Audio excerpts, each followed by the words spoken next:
ప్రస్తుతం జోగారావు అంతిమయాత్రకి ఎటువంటి ఆటంకాలు ఈరోజు అడ్డంగా నిలిచాయి, వాటిని అతిక్రమించి ఆయనకి సంబంధించినటువంటి అంతిమయాత్రని ఏ విధంగా సక్సెస్?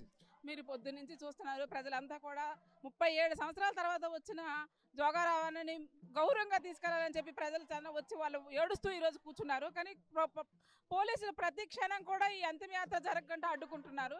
ప్రతి మృతదేహానికి కూడా ఒక గౌరవమైన హక్కు ఉంటుంది. అలాంటి హక్కును కూడా కాలరాయడం అనేది ఇది చాలా అప్రజాస్వామికమైన చర్య, అమానుషమైన చర్య. ఇంత అమానుషమైన చర్యని ప్రజలందరూ ఈరోజు చూశారు, దీన్ని ఖండించారు.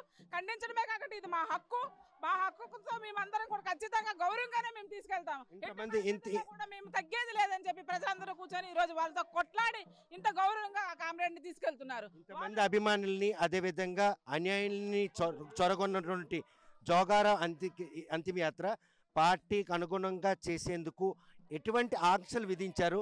ఈరోజు అంతిమయాత్రను కూడా అడ్డుకునే పరిణామాలు ఉన్నాయా? అంతిమయాత్రను అడ్డుకోవడమే కదా ఈరోజు పొద్దున్నుంచి జరుగుతున్నదంతా కూడా అంతిమయాత్రను అడ్డుకునే ప్రతిక్షణం. మీరు కూడా మీడియా మిత్రులు చూస్తున్నారు కదా, ఎక్కడ కూడా కదలించకుండా మమ్మల్ని అడ్డుకున్నారు. జెండాలు మీరు ఎట్టి పరిస్థితుల్లో ఇక్కడ మీరు పోస్టర్లు ఉండకూడదు, జెండాలు ఉండకూడదు అని ప్రతి క్షణం కూడా నినాదాలు ఇవ్వకూడదు అనే దగ్గర మాకు పొద్దున్నుంచి కూడా మీరు చేస్తుంది మీరు చూశారు. కుటుంబ సభ్యులు ఎంత కొట్లాడితే కానీ ఈరోజు ఈ పరిస్థితి, ప్రజలు కుటుంబ సభ్యులు అందరూ కొట్లాడితే కానీ ఈరోజు ఈ పరిస్థితి రాలేదు.